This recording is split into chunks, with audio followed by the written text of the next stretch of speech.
हरिः ॐ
गुरुर्ब्रह्मा गुरुर्विष्णुः गुरुर्देवो महेश्वरः गुरुः साक्षात् परं ब्रह्म तस्मै श्री गुरवे नमः।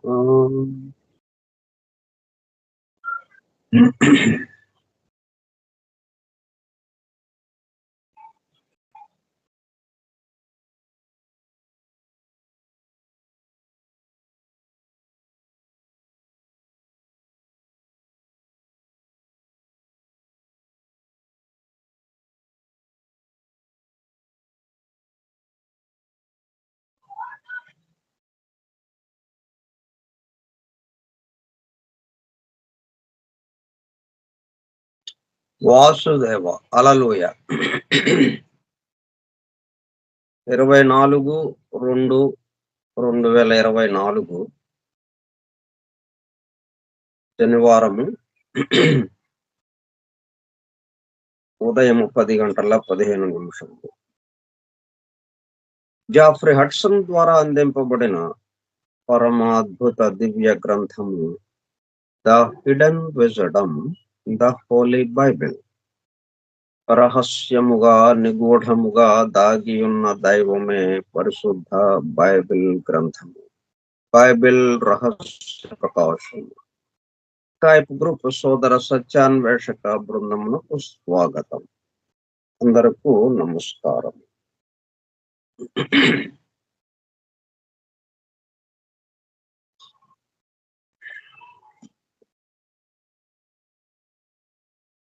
ఇప్పుడు ఇన్ని రోజుల నుంచి మనం చెప్పుకుంటున్న దాని వల్ల ఏంటి తేలింది? ఈ బోధలు ఇవన్నీ విన్న తర్వాత in this teaching the destiny of man is revealed. మన యొక్క అంతిమ లక్ష్యం, మనం చేరవలసిన చోటు, మనం ఏది అవ్వాలో, ఏదిగా మారాలో అది వెల్లడి చేయబడింది. ఏంటది? He is a God in the becoming. కాబోయే దైవము, దైవముగా రూపాంతరము చెందవలసిన వాడు. ఎందుకని? మానవుడుగా దైవం రూపాంతరం చెందాడు కాబట్టి.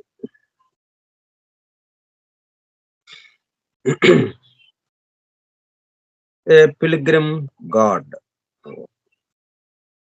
దైవం ఒక యాత్రికుడిగా బయలుదేరి మానవుడు అయిపోయాడు, మానవుడుగా ఉన్నాడు. కాబట్టి మళ్ళీ యాత్రికుడుగా మానవుడు దైవం దగ్గరికి వెళ్ళాలి, దైవముగా రూపాంతరం చెందాలి. అంటే దైవమే మానవుడుగా రూపాంతరం చెందుతున్నాడు. మరలా మానవుడే దైవముగా రూపాంతరం చెందుతున్నాడు. ఎప్పుడు ఎక్కడ చూసినా గాని ఈ రెండిటికి సంబంధించి ఏదో ఒక విషయం అక్కడ ఉంటుంది. దిగువకి వస్తుంటే దైవము మానవుడుగా మారే పరిస్థితి, మారే క్రమం. ఇంకోవైపు మానవుడు దైవముగా మారే క్రమం ఇక్కడ జరుగుతున్న విషయం.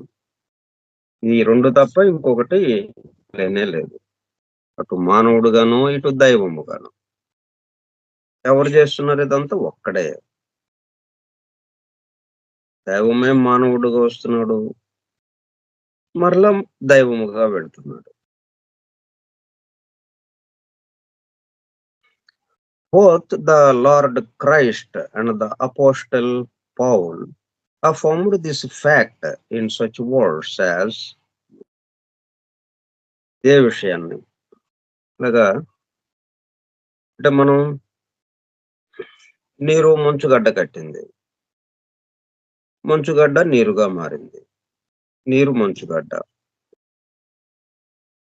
నీరుగా ఉంటే ఒక రకమైనటువంటి లక్షణాలు, మంచుగడ్డగా ఉంటే ఒక రకమైన లక్షణాలు.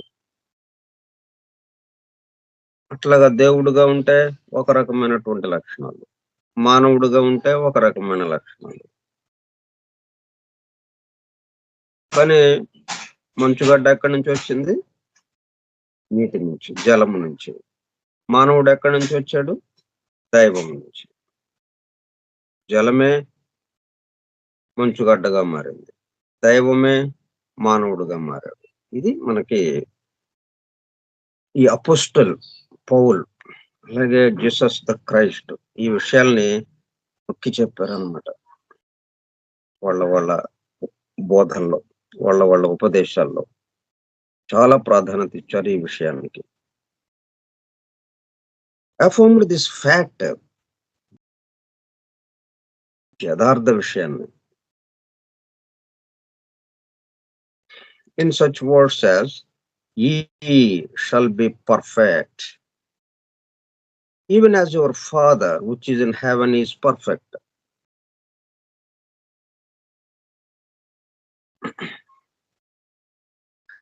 స్వర్గంలో ఉన్న నీ తండ్రి ఎట్లాగా పూర్తిగా పరిపూర్ణుడుగా ఉన్నాడు, సంపూర్ణుడుగా, అట్లాగా నువ్వు కూడా పరిపూర్ణుడివే.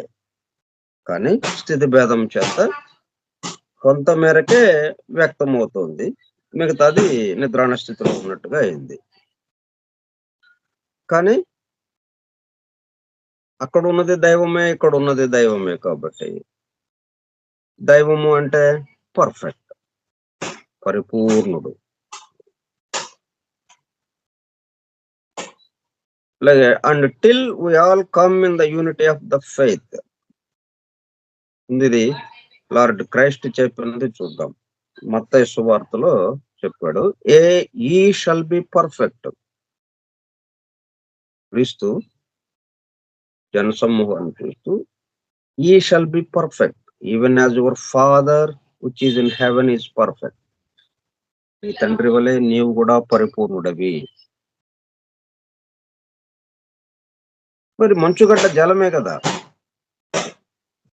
ప్రతి స్థితి భేదం చేత అట్లాగా కనిపిస్తుంది మనకి.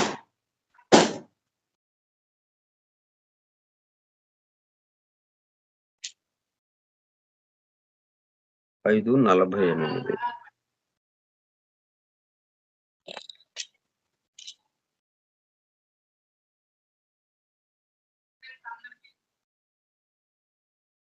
మత్తయి సువార్తలో ఉంది ఇది.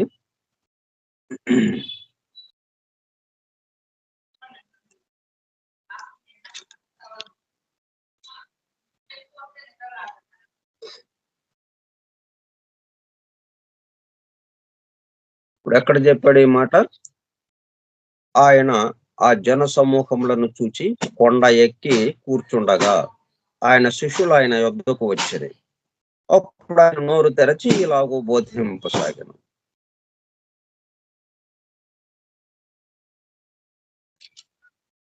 చాలా బోధించాడు. వాటిల్లో ఒకటి, మీ పరలోకపు తండ్రి పరిపూర్ణుడు గనుక మీరును పరిపూర్ణులుగా ఉండెదరు.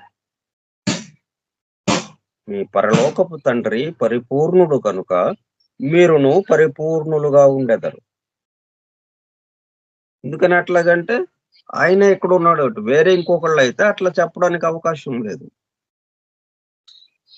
వాళ్ళకైతే రేపైనా పరిపూర్ణత్వం రావాల్సిందే.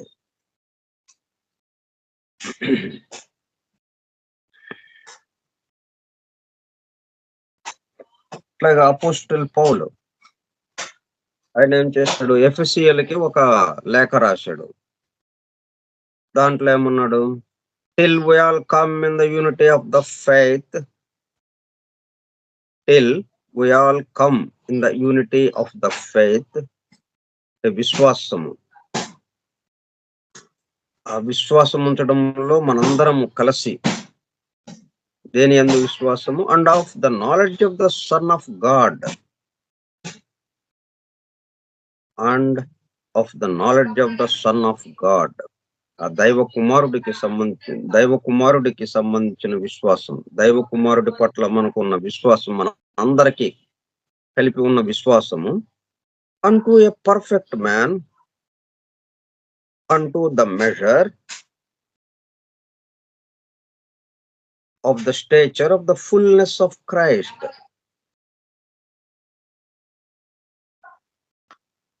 ఎఫెసీయులకి అపోస్టల్ పౌలు రాసినటువంటిది 4వ అధ్యాయము 13వ వాక్యము.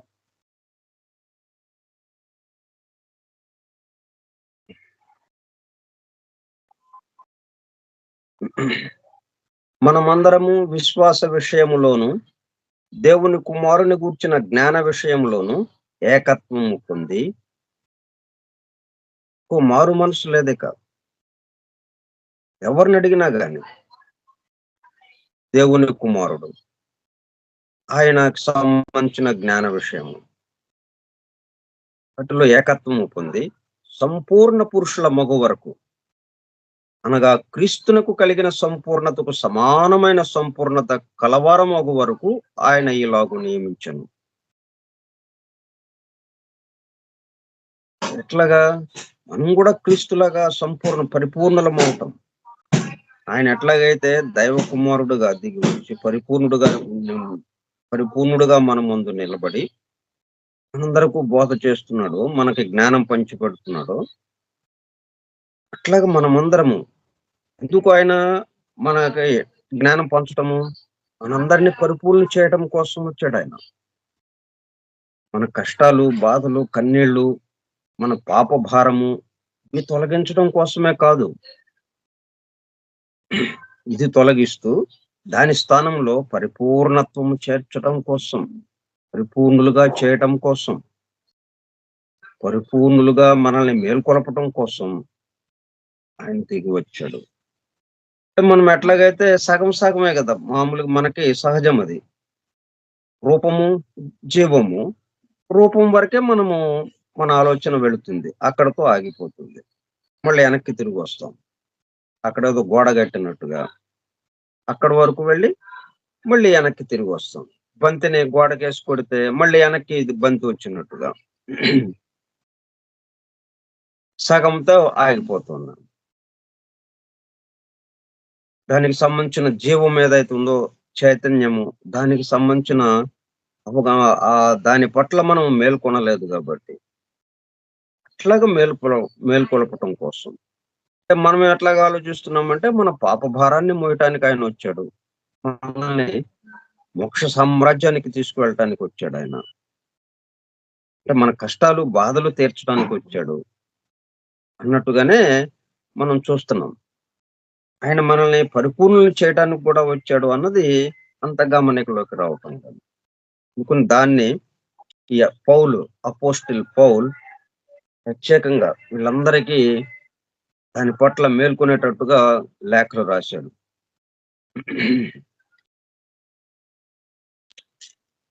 పత్రికలు రాశాడు అన్నమాట. ఇది ఎఫెసీయులకి రాసిన పత్రికలో ఈ పద్ధతిలో రాశాడు.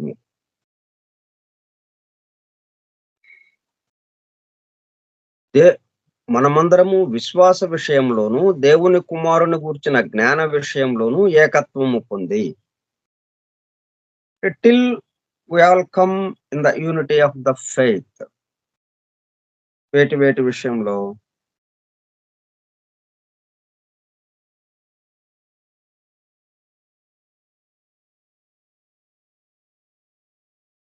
And of the knowledge of the son of God unto a perfect man, unto the measure of the stature of the fullness of Christ. దైవ కుమారుడుగా పరిపూర్ణుడుగా ఉన్న ఆయన్ని విశ్వసించటంలో మనమందరము ఏకత్వము పొందిదము గాక. రెండోది,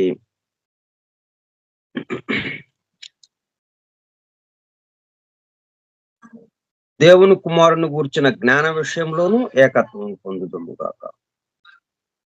అట్లాగే సంపూర్ణ పురుషుల మగు వరకు, అనగా క్రీస్తునకు కలిగిన సంపూర్ణతకు సమానమైన సంపూర్ణత కలవార మగు వరకు ఆయన ఇలాగూ మనలను నియమిస్తున్నాడు.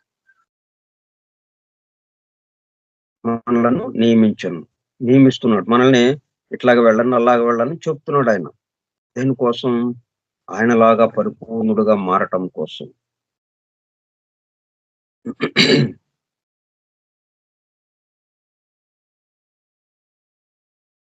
అంటే ఎట్లా, ఎందుకని? మనం ఎలాగ మారుతాం మరి? క్రీస్తు దైవ కుమారుడు, మనం దైవ కుమారులం కాదని కదా మనం అనుకోవటం. దైవ కుమారులం అయితే మనకి పాప భారం ఇవన్నీ ఉండవు కదా. మరి స్థూలమైనటువంటి ఈ దేహానికి పరిమితమయంగా ఉన్నటువంటి వాళ్ళం మనం.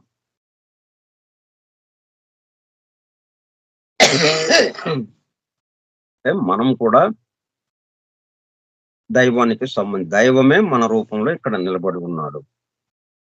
అందువల్ల మనం పరిపూర్ణులు కావటానికి దైవ కుమారుడుగా క్రీస్తుతో సమానంగా, క్రీస్తు ఎంత పరిపూర్ణతతో ఉన్నాడో మనం కూడా అంత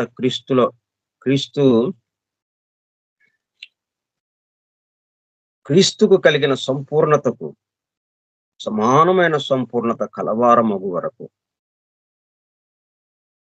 ఆ విధంగా మనం పరిపూర్ణులముగా అయ్యే వరకు. ఎందుకంటే మనం పరిపూర్ణులం కాబట్టి. ఇంకొక విధంగా అయితే పరిపూర్ణత్వం రావటానికి అవకాశం లేదు. తనలో లేనిది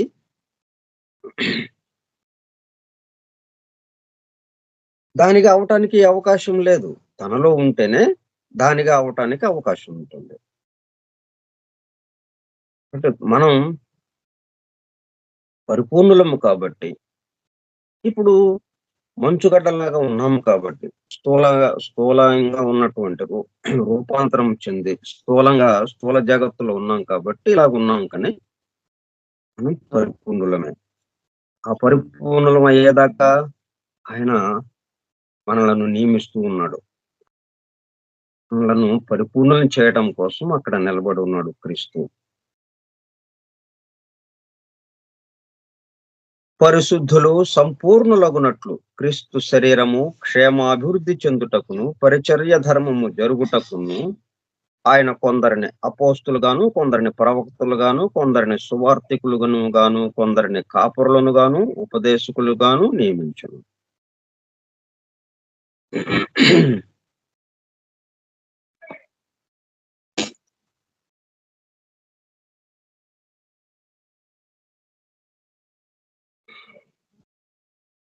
ఆ విధంగా మనం పరిపూర్ణులము కాబట్టి పరిపూర్ణులు అవడానికి పూర్తి అవకాశాలు ఉన్నాయి. అందువల్ల పరిపూర్ణులు అయ్యే వరకు, పరిపూర్ణులు అవటం, మనల్ని పరిపూర్ణులను చేయటం కోసం క్రీస్తు దిగి వచ్చాడు దైవ కుమారుడుగా. అంటే మనకి మన పాప భారాన్ని మోయటానికి, మన కష్టాలు కన్నీళ్లు తుడవటానికి ఇచ్చాడు. అక్కడ అదొక్కదాని కోసమే రాలేదు ఆయన. ఆయన ఒక్కదాని కోసమే కాకుండా మనల్ని దానితో పాటు మనల్ని మనమే మన యొక్క సహజ స్థితిని మనం మేల్కాంచటానికి, మన స్వస్థితి అందు మేల్కాంచటానికి కూడా చేయటం కోసం ఆయన దిగి వచ్చాడు. such as revealed in the ageless wisdom. ఇదే విషయము ఏజ్లెస్ విజడమ్, సనాతన ధర్మంలో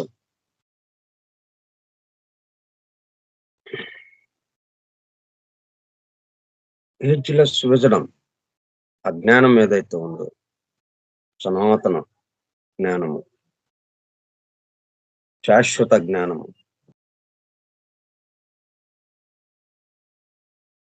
యాజ్ రివీల్డ్, దాంట్లో చెప్పబడిందే ఇది. క్రీస్తు కొత్తగా ఇక్కడికొచ్చి చెప్పింది గాదిది. Such as revealed in the ageless wisdom. ఆ సనాతన ధర్మంలో, శాశ్వత ధర్మంలో, సృష్టితో పాటు, సృష్టి కన్నా ముందున్న ధర్మం అది. ధర్మం అంటేనే సృష్టింపబడక ముందు ఉన్నది. ముందు ఉన్నవి. వాటి ఆధారంగా సృష్టింపబడుతూ ఉంటుంది. ఇప్పుడు మంచుగడ్డ, నీరు జలము మంచుగడ్డగా మారిందంటే, అంతకుముందు మంచుగడ్డగా మారే లక్షణం దాంట్లో ఉంది కాబట్టి, అది మంచుగడ్డగా మారగలిగింది. ఆ లక్షణం దాంట్లో లేదు. ఇప్పుడు కొత్తగా తీసుకొచ్చి దానికి ఇచ్చి దాన్ని మార్చటం అనేది అది అవ్వని పనిది. అట్లా అవ్వటానికి వీలు లేనిది. ముందు ఉంటేనే, అంతకు ముందే ఆ ధర్మం ఉంటేనే జలము ఘనీభవించి మంచుగడ్డగా మారే లక్షణము దానికుంటేనే అది మంచుగడ్డ కట్టగలుగుతుంది. మంచుగడ్డగా మారగలుగుతుంది. కాబట్టి దైవంలోనే మానవుడుగా మారే లక్షణం ఉందక్కడ. ఎందుకంటే ఆయనకు ఒక సంకల్పం అక్కడ మొదటి నుంచి ఉంది. తాను పెక్కులు కావాలి అని. తాను పెక్కులు కావాలి అనేటప్పటికల్లా ఈ పరిమితత్వానికి రావడం జరుగుతుంది. ఆ పరిమితత్వ లక్షణము తనలో ఉంది. పరిమితుడైనప్పటికీ పరిమితమైన లక్షణం గూడా తనలో కలిగి ఉన్నాడు. జలము అపరిమితమైన ఇది అయినప్పటికీ పరిమితమైన మంచుగడ్డ లక్షణం గూడా దాంట్లో ఉంది. ఇట్లా శాశ్వతమైన జ్ఞానం ఏదైతే ఉందో, ఆ జ్ఞానం గూడా ఇదే బోధిస్తుంది. దైవమే మానవుడుగా మారాడు. కాబట్టి మానవుడు మళ్ళా పరిపూర్ణుడవ్వటానికి కావాల్సిన ఏర్పాటిది. ఎట్లాగైతే దైవం ఏకత్వం నుంచి ఆ దైవము మానవుడుగా మారటానికి ఎటువంటి పద్ధతి జరిగిందో, ఆ రూపాంతరం చెందటంలో ఎటువంటి స్థితులు దాటి ఇట్లాగ వచ్చాడో, మరలా అదే పద్ధతిలో ఆ స్థితులు దాటి మరలా ఏకత్వానికేసి వెళ్ళటం. దైవముగా రూపాంతరం చెందటం. ఒకటే అటు ఇటు తిరుగుతోంది. ఊయల ఊగినట్టుగా.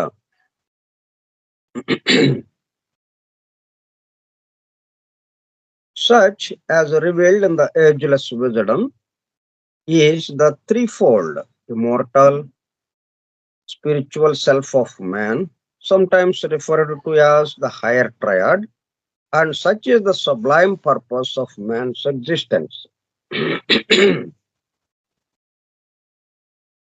ఇక్కడ మనం ఊర్ధ్వ త్రిభుజి, అధో చతుర్భుజి అని మనం 4 అది 3 అట్లా 7గా చెప్పుకుంటాం. దాంట్లో ఏంటి ఊర్ధ్వ త్రిభుజి. ఊర్ధ్వ త్రిభుజి అంటే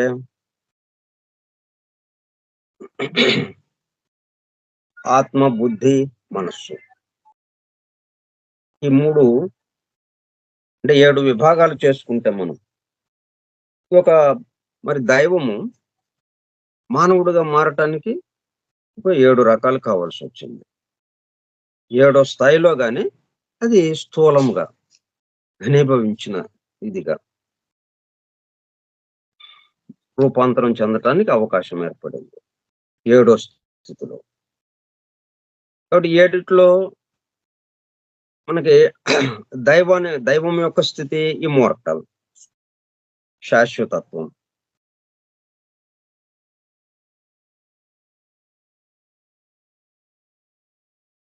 ఆ శాశ్వతత్వంగా ఉన్నది ఆత్మ, బుద్ధి, మనస్సు. అదే హయ్యర్ ట్రయాడ్‌గా మనం చెప్తాం.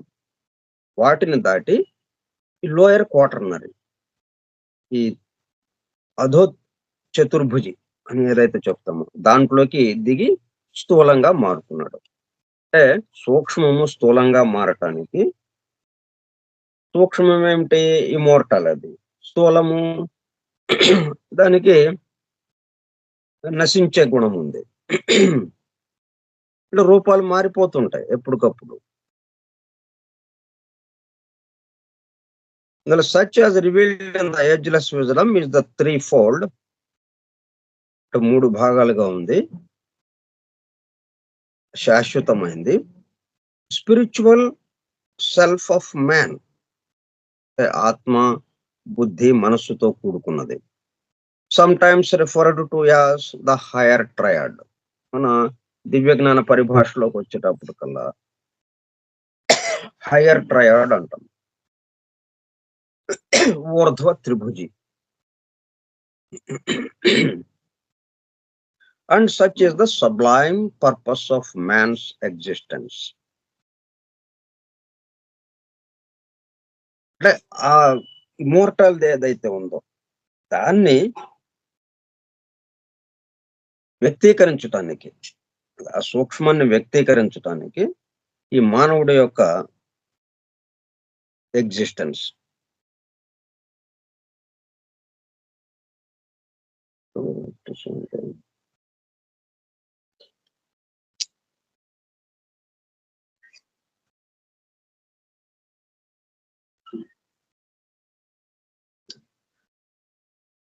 అంటే మానవుడి ఉనికి.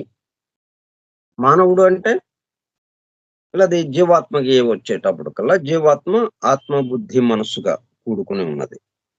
అదే ఊర్ధ్వ త్రిభుజిగా మనకి చెప్తూ ఉంది. అది ఎల్లప్పుడూ ఉండేది, నశింపు లేనిది. దేహం నశిస్తోంది, మరణము అని అంటున్నాం మనం. మరణిస్తోంది, మరణం జరుగుతోంది. కానీ జీవాత్మ మరణించటం లేదు. రూపం మాత్రమే మార్పు జరుగుతుంది, రూపంలో మాత్రమే. కాబట్టి దాన్ని ఇమ్మోర్టల్ అని అంటున్నాం. ఊర్ధ్వ త్రిభుజి, హైయర్ ట్రయాడ్.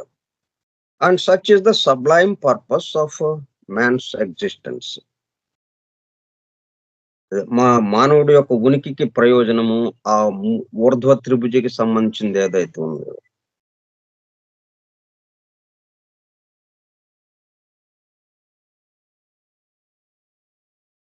వాటి ద్వారా ఈ మానవుడు ఇక్కడ ఉనికిని తీసుకునే ఆ శాశ్వతత్వానికి సంబంధించింది దాన్ని తీసుకుని ఈ దేహానికి సంబంధించిన వీటిని పరిపూర్ణం చేయటం. అది పరిపూర్ణంగానే ఉంది. జీవాత్మ స్థాయి వరకు అది పరిపూర్ణంగా ఉంది. అంటే అది దైవ కుమారుడుగా ఉంది. జీవాత్మ ఏంటన్నమాట, మనకి దైవ కుమారుడుగా దిగి వచ్చిన యేసు అన్నట్టుగా దానికి సంకేతంగా. దేనికి వచ్చాడు ఆయన? ఈ దేహాత్మలుగా ఉన్నటువంటి పూర్తిగా స్థూలానికి సంబంధించిన దేహానికి పరిమితమైనటువంటి మానవుడిగా ఎవరైతే ఉన్నారో ఆ జీవాత్మ ఉన్నప్పటికీ దేహాత్మకి సంబంధించినది ఏదైతే ఉందో దాన్ని జీవాత్మగా అక్కడి నుంచి తురియాత్మగా మార్చడం కోసం, పరిపూర్ణత్వం చేయటం కోసం, నాశనం లేనిదిగా చేయటం కోసం అది వచ్చింది. దాని యొక్క ఎగ్జిస్టెన్స్ అది, దాని యొక్క పర్పస్, దాని ప్రయోజనం. Sublime purpose. ఆ ప్రయోజనం కూడా సబ్లైమ్ అంటే గంభీరమైనది, చాలా ఉన్న దాంట్లో అన్నిటిలోకి ఉన్నతమైంది అనమాట. ఉన్నతమైన విషయం ఏంటి? సబ్లైమ్ పర్పస్, ఉన్నతమైనటువంటి ప్రయోజనము ఆఫ్ మ్యాన్స్ ఎగ్జిస్టెన్స్. ఎందుకు జీవాత్మ ఉనికి తీసుకుని అక్కడ ఉండాల్సి వచ్చింది? ఆత్మ బుద్ధి మనస్సు కలిపి ఊర్ధ్వ త్రిభుజిగా జీవాత్మగా ఎందుకు ఉనికి తీసుకుని, మానవుడుగా ఉనికి తీసుకుని ఉండాల్సిన అవసరం ఏంటి? యేసుక్రీస్తు యొక్క అవసరం ఏంటి? ఇక్కడికి రావాల్సిన అవసరం ఏంటి? భూమికి దిగి వచ్చిన రావాల్సిన అవసరం అదే జీవాత్మని సంకేతిస్తూ ఆయన జీవాత్మ నుంచి విడిపడ్డట్టుగా జీవాత్మ వరకే ఆ 3 భాగాలు కలిపి ఆయన కిందకి దిగాడు అన్నట్టుగా అన్నమాట.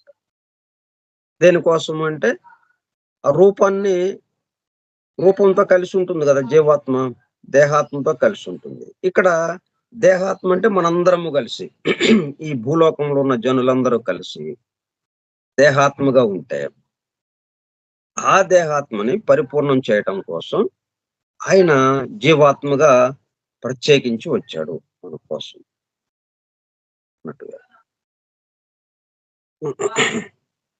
Man's 4 more densely material vehicles, higher triad ఇదైతే ఊర్ధ్వ త్రిభుజి, ఆత్మ, బుద్ధి, మనస్సు జీవాత్మగా ఉంటే అది జీసస్ క్రైస్ట్ ని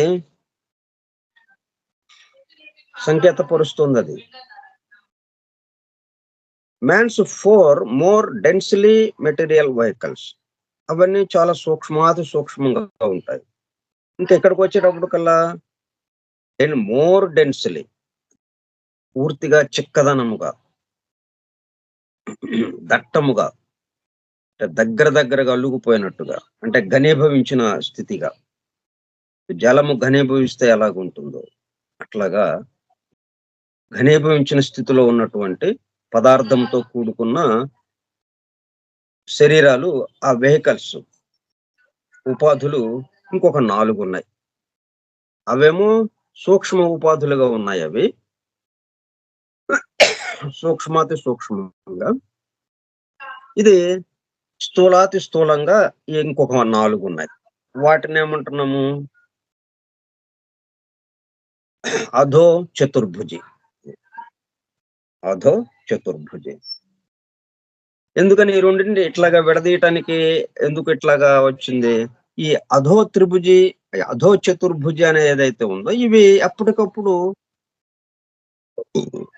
రూపాన్ని తీసుకుని మరలా నాశనం అయిపోతూ ఉంటుంది. రూపం ఎప్పటికప్పుడు మారిపోతూ ఉంటుంది. జీవాత్మ మాత్రం అంటే ఊర్ధ్వ త్రిభుజి, అది మాత్రం ఎల్లప్పుడూ శాశ్వతంగా అన్నట్టుగా, అంటే తన యొక్క పని పూర్తయ్యేదాకా. అంటే అది ఇవాళ పూర్తయ్యేది కాదు అది. అందుకనే ఆయన కారణలోకంలో కారణ శరీరంతో క్యాంప్ ఆఫీస్ పెట్టుకున్నాడు జీవాత్మ.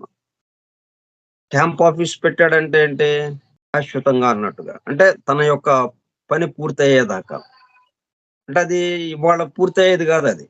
అందుకనే ఆయన కారణలోకంలో కారణ శరీరంతో క్యాంప్ ఆఫీస్ పెట్టుకున్నాడు జీవాత్మ. క్యాంప్ ఆఫీస్ పెట్టాడంటే ఏంటి? శాశ్వత స్థానము కాదు, అట్లాగని ఏదో 1-2 రోజుల్లో వెళ్ళిపోయేది కాదు అది. కొన్ని జన్మలు ఎన్ని జన్మలు పడుతుందో తెలియదు. ఏది తనకు అప్పజెప్పబడ్డటువంటి దేహాత్మని పరిపూర్ణము చేసి తనతో కలుపుకొని తురియాత్మగా వెళ్ళిపోవటానికి అది ఎంత టైం పడుతుందో తెలియదు. అందుకని అది ఎక్కువ కాలం కారణ శరీరంలో, అంటే పెద్ద క్యాంప్ ఆఫీస్ లాగా పెట్టుకున్నా అక్కడ కారణ శరీరంలో, కారణ లోకంలో కారణ శరీరంతో ఉండటం జరుగుతోంది ఈ జీవాత్మ తన ఉపాధితో. ఇది మాత్రము మార్పు లేకుండా ఉంటుంది. మిగతా ఈ దేహాత్మకి సంబంధించిన 4 వెహికల్స్ ఏవైతే ఉన్నాయో, 4 శరీరాలు, 4 ఉపాధులు, ఇవి ఎప్పటికప్పుడు మార్పులకి గురి అవుతూ ఉంది. దానికి జన్మించడం, పుట్టడం ఉంటుంది, పెరగటం ఉంటుంది, మరలా నశించడం ఉంటుంది. అట్లాగని అంతకుముందు ఏదైతే ఉపాధిగా వచ్చి నశించిపోయిందో మళ్ళా కొత్తగా పునర్జన్మ తీసుకున్నాడు. అయితే ఎవరు? అంతకుముందు ఉన్నదే, కాకపోతే మళ్ళీ అక్కడి నుంచి ఈ ఉపాధి ఏదైతే మొత్తం ఎక్కడికక్కడ డిసింటిగ్రేట్ అయిపోయి ఎక్కడికక్కడ విడిపోయి దాని స్థానంలోకి వెళ్ళిపోయినప్పటికీ మరలా ఈ జీవాత్మ కిందకి దిగే సమయంలో మళ్ళీ అంతకుముందే ఏ దేహాత్మతో కూడుకున్నటువంటి ఏ అణువులు ఉన్నాయో, ఏ అణువులతో కూడుకున్న దేహాత్మ ఉందో క్రితం జన్మలో, ఆ అణువులన్నీ మళ్ళీ ఒక చోటకి చేరుతాయి. ఎందుకంటే శిల్పికి శిల్పం చెక్కడానికి ఒక రాయి ఇచ్చినప్పుడు, క్వారీ నుంచి తీసుకొచ్చి ఒక రాయి ఇచ్చారు. ఈ శిల్పాన్ని చెక్కండి అన్నారు. ఫలానా రూపంతోను శిల్పాన్ని చెక్కండి అన్నారు. అంటే దాన్ని పరిపూర్ణులుగా మార్చండి అన్నారు. కాబట్టి ఇంకా ఆ రాయితోనే అతను చేస్తాడు గాని, అది ఒకరోజు పగలంతా పని చేశాడు. ఇంకా రాత్రి విశ్రాంతి. పని ఆపేశాడు. మళ్ళీ ఉదయం మళ్ళీ పగలోకి తెల్లవారి వచ్చాడు మళ్ళీ తర్వాత రోజు. వచ్చి ఇంకొక రాయిని తీసుకోడు గదా! తను నిన్న ఎక్కడైతే ఎంతవరకు అయితే ఆ రాతిని చెక్కి ఉంచాడో, దాని తర్వాత నుంచి మళ్ళీ చెక్కడం మొదలుపెడతాడు. కాబట్టి దేహాత్మ మారదు ఎప్పుడుకి. ఆ దేహాత్మకి సంబంధించినయి నాశనమైనప్పటికీ నాశనం అంటే ఎక్కడ సర్దుకోవటం. ఎక్కడి నుంచి అయితే తెచ్చామో, ఇప్పుడు వినాయకుడి విగ్రహాలు తయారు చేశాము. ఎట్లా చేసాము? మట్టితో చేశాము. ఆ మట్టితో చేసిన విగ్రహాలన్నిటిని మళ్ళీ నిమజ్జనం చేసేస్తున్నాం. మట్టిలోకెళ్ళిపోతున్నాయి. మళ్ళీ విగ్రహం తయారు చేయడానికి ఆ మట్టి నుంచి మళ్ళీ విగ్రహం తయారు చేస్తున్నాం. అట్లాగా ఇవన్నీ ఎక్కడెక్కడ సర్దుకుంటాయి ఈ చోట్లో. ఏ భూతానికి సంబంధించింది ఆ భూతానికి, జలభూతానికి జలము. అంటే మనం పంచభూతాలతో ఈ 7 భూతాలతో నింపబడి ఉంది గాబట్టి ఈ ఉపాధి. ఈ ఉపాధి నశించిపోగానే ఎక్కడికి సంబంధించింది అక్కడికి వెళ్ళిపోతాయి. కామలోకపు అణువులకి కామలోకానికి శరీరానికి సంబంధించి కామలోకంలోకి సర్దుకుంటాయి. మానసిక లోక శరీరానికి సంబంధించిన అణువులు మానసిక శరీర లోకంలో ఆ మానసిక లోకంలో అక్కడ సర్దుకుంటాయి. మళ్ళీ ఈ జీవాత్మ కిందకి దిగి వచ్చేటప్పుడు మానసిక శరీరాన్ని కట్టుకొని వస్తాడు గదా! ఆ అణువులే ఇంతకు ముందు దేహాత్మకి సంబంధించిన అణువులు ఏవైతే ఉన్నాయో, ఆ అణువుల్నే మళ్ళీ తీసుకుంటాడు. ఆకర్షింపబడతాడు. ఆ అణువులే ఆకర్షింపబడి వీళ్ళ దగ్గరకొచ్చేస్తుంది. అట్లా జరుగుతుందనమాట. కాబట్టి 4 మోర్ డెన్స్‌లీ మెటీరియల్ వెహికల్స్ 4 పూర్తిగా స్థూలాతి స్థూలముగా ఉన్న పదార్థంతో తయారైనటువంటి 4 శరీరాలు sometimes referred to as the lower quaternary. Lower quaternary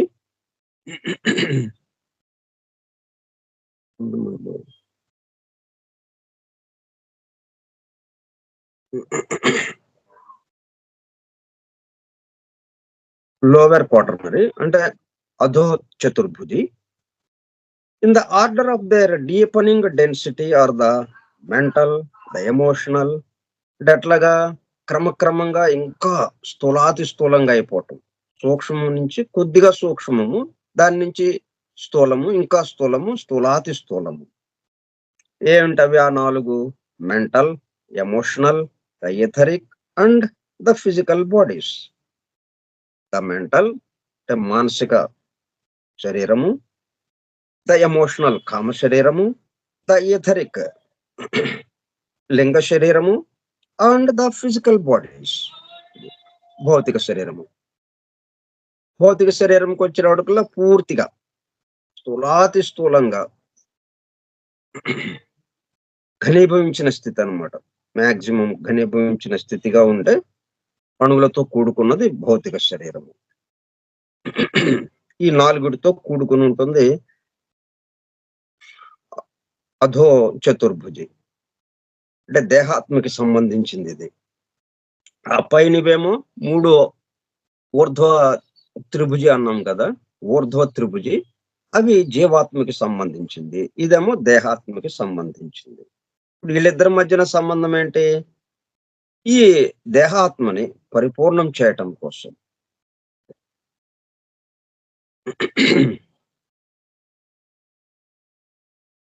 జీవాత్మ కిందకి దిగి వచ్చింది. అది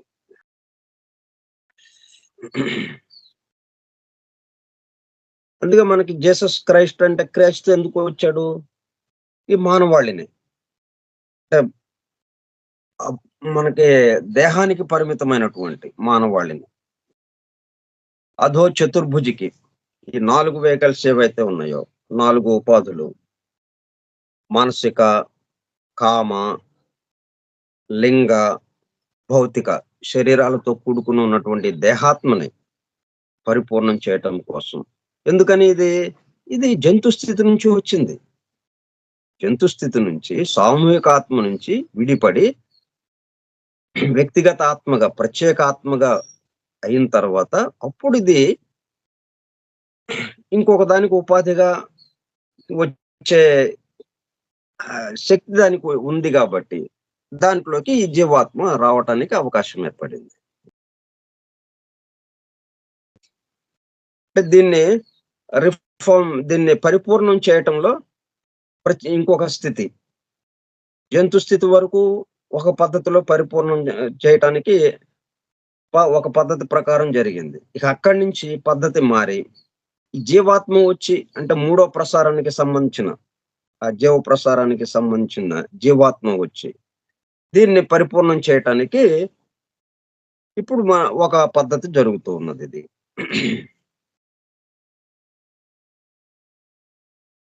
The mental body, the most tenuous of the four, is composed of mental matter or mind stuff, and this is his vehicle of analytical, logical thought.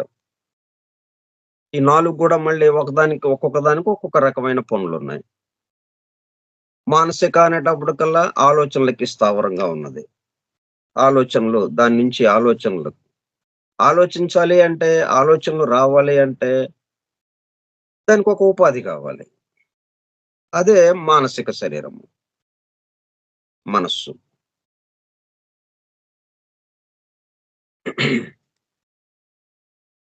ఇంకా ఈ అధో చతుర్భుజికి సంబంధించినటువంటి మిగతా శరీరాల గురించి కూడా రేపు వివరించుకుందాం. మనకి ఈ బోధని ఎట్లాగా కొనసాగిస్తున్నారు? ఉన్నది ఒకటే దిగాడు కిందకి. మరలా కిందకి దిగిన దాన్ని కిందకి దిగాడు కాబట్టి ఇప్పుడు ఏకత్వంగా ఉన్నది అనేకత్వానికి మారి స్థూలానికి దిగటం జరిగింది. మరి స్థూలం దగ్గర నుంచి ఉన్నదాన్ని మరలా ఏకత్వం కేసి సూక్ష్మంగా ఏకత్వం కేసి తీసుకువెళ్ళటానికి మళ్ళీ అదొక పద్ధతి ప్రకారం జరగాలి. అది ఏ పద్ధతి ప్రకారం జరుగుతుందో అది వివరిస్తున్నారు మనకి. తర్వాత ఈ మొత్తం ఒకడే ఇన్ని రూపాలు తీసుకున్నాడు. ఇది మనం బాగా గుర్తుపెట్టుకోవాల్సిన అంశం. ఎందుకంటే ఏజ్‌లెస్ విజడమ్ మనకేం తెలియజేస్తుంది. అలాగే జీసస్ క్రైస్ట్ ఏం చెప్పాడు?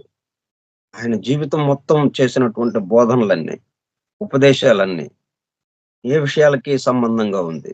అలాగే అపోస్టిల్ పౌల్ ఆయనేంటి బోధించాడు. ఇవన్నీ చూస్తుంటే మనకేంటి జరుగుతోంది? దైవమే మానవుడుగా దిగి వచ్చాడు. మానవుడు మరలా దైవంగా అవ్వడం కోసం. ఎందుకు? మానవుడుగా ఎందుకయ్యాడు? దేవుడుగా అవ్వటం కోసం. దేవుడుగా అవ్వటం అంటే మళ్ళీ అంతకు ముందులాగా కాకుండా మొట్టమొదటగా దైవమే ఉన్నాడు అని అన్నప్పుడు కాకుండా ఈ మానవుడుగానే ఉంటూ దైవత్వంతో ఇక్కడ పనిచేయటం. ఇక్కడ మనందరము ఆ పద్ధతిలో వ్యవహరిస్తూ ఈ లోక వ్యవహారాల్లో, ఈ స్థూల లోకంలోనే ఉంటూ, ఈ భౌతిక లోకంలోనే. భౌతిక లోకం దాటి వెళ్లాల్సిన పని లేదు. భౌతిక లోకము దాటి వెళ్ళటం కోసం ఏర్పాటు చేయలేదు ఈ మొత్తం సృష్టి అంతా. ఇంత సృష్టి దేనికోసం? ఈ భౌతిక లోకంలో, ఈ స్థూల లోకంలో, ఈ స్థూల రూపంతోనే ఉంటూ, మానవుడుగా ఉంటూ, మనం దైవము అన్న గ్రహింపుతో, ఎరుకతో, దైవము అన్న ఎరుకతో మరి పుట్టపర్తి సాయిబాబా నేను దైవము అన్నాడు. అందరూ ఎగతాళి చేశారు. అందరూ దైవమే. ఆయన ఒక్కడే దైవం అనే కాదు. ఆయన దాని పట్ల మేల్కొన్నాడు.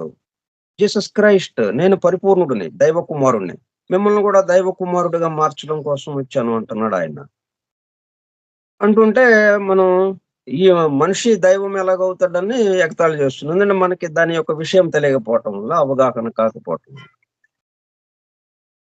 మనం దైవము. ఎందుకంటే ఉన్న దైవం ఒక్కడే ఈ విషయాలన్నీ ఇట్లాగా అటు ఇటు తిరుగుతున్నాడు అన్నది గ్రహింపుతో మనం ఇక్కడ వ్యవహారం చేయటం. సో మిగతా విషయాలు రేపు చెప్పుకుందాం.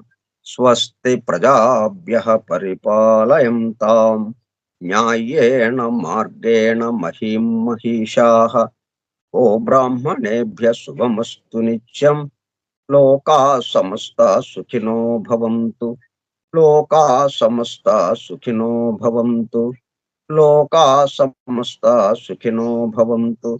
ఓం శాంతి శాంతి శాంతి. ఓపికగా ఉన్నటువంటి సోదర సత్యాన్వేషక బృందమునకు ధన్యవాదములు. Thank you all. Vasudeva. Hallelujah.